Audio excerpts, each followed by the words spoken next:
54वां सर्ग। विश्वामित्र का वशिष्ठ जी की गौ माता को बलपूर्वक ले जाना। गौ का दुखी होकर वशिष्ठ जी से इसका कारण पूछना और उनकी आज्ञा से शक, यवन, प्रवन आदि वीरों की सृष्टि करके उनके द्वारा विश्वामित्र जी की सेना का संहार करना। श्री राम, जब वशिष्ठ मुनि किसी तरह भी उस कामधेनु गौ माता को देने के लिए तैयार नहीं हुए, तब राजा विश्वामित्र उस चितकबरे रंग की धेनु को बलपूर्वक घसीट ले चले। रघुनंदन, महामनस्वी राजा विश्वामित्र के द्वारा इस प्रकार ले जाई जाती हुई वह गौ शोकाकुल हो मन ही मन रो पड़ी और अत्यंत दुखित हो विचार करने लगी। अहो, क्या महात्मा वशिष्ठ ने मुझे त्याग दिया है? जो ये राजा के सिपाही मुझे दीन और अत्यंत दुखिया गौ को इस तरह बलपूर्वक लिए जा रहे हैं। पवित्र अंतःकरण वाले उन महर्षि का मैंने क्या अपराध किया है कि वे धर्मात्मा मुनि मुझे निरपराध और अपना भक्त जानकर भी त्याग रहे हैं। शत्रुसूदन, यह सोचकर वह गौ माता बारंबार लंबी सांस लेने लगी और राजा के उन सैकड़ों सेवकों को झटक कर उस समय महातेजस्वी वशिष्ठ मुनि के पास बड़े वेग से जा पहुंची। वह शबला गौ वायु के समान वेग से उन महात्मा के चरणों के समीप गई और उनके सामने खड़ी हो मेघ के समान गंभीर स्वर से रोती चित्कार करती हुई उनसे इस प्रकार बोली। भगवान ब्रह्म कुमार, क्या आपने मुझे त्याग दिया है? जो ये राजा के सैनिक मुझे आपके पास से दूर लिए जा रहे हैं।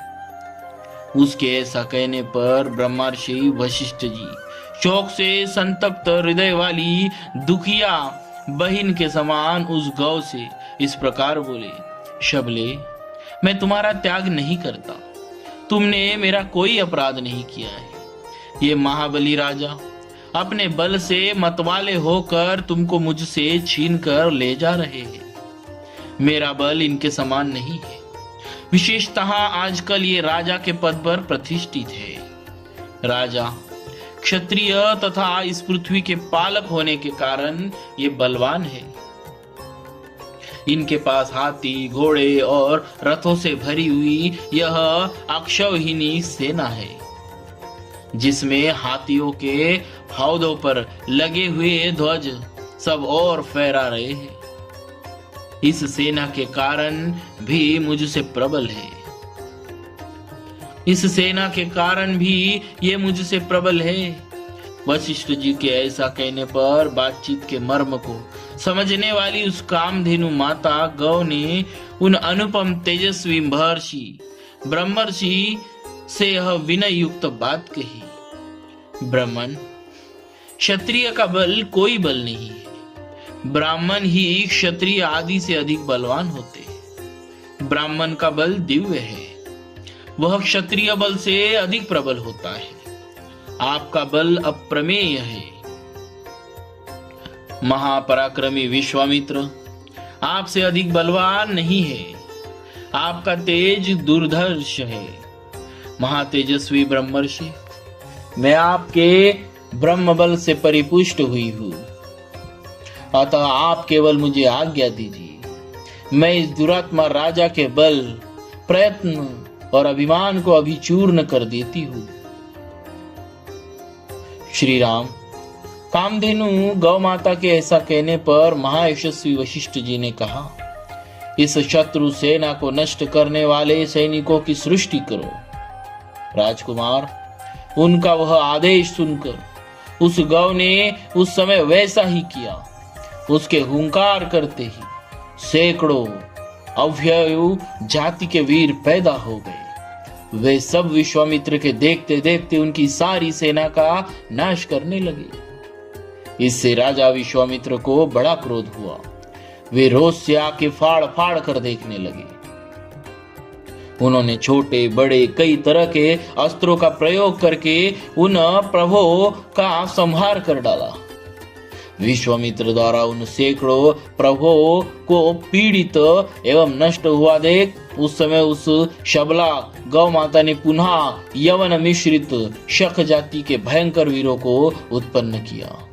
उन यवन मिश्रित शकों से वहां की सारी पृथ्वी भर गई। वे वीर महापराक्रमी और तेजस्वी थे। उनके शरीर की कांति सुवर्ण तथा केसर के समान थी। वे सुनहरे वस्त्रों से अपने शरीर को ढके हुए थे। उन्होंने हाथों में तीखे खड़ग और पट्टीश ले रखे थे। प्रज्वलित अग्नि के समान उद्भासित होने वाले उन वीरों ने विश्वामित्र की सारी सेना को भस्म कर दिया। तब महातेजस्वी विश्वामित्र ने उन पर बहुत से अस्त्र छोड़े। उन अस्त्रों की चोट खाकर वे यवन, कंबोज और बर्बर जाति के योद्धा व्याकुल हो उठे। इस प्रकार श्री वाल्मीकि निर्मित आर्ष रामायण आदि काव्य के बालकांड में 54वां सर्ग पूरा हुआ। बोलिए श्री सीताराम जी महाराज की जय। भक्तवत्सल भगवान की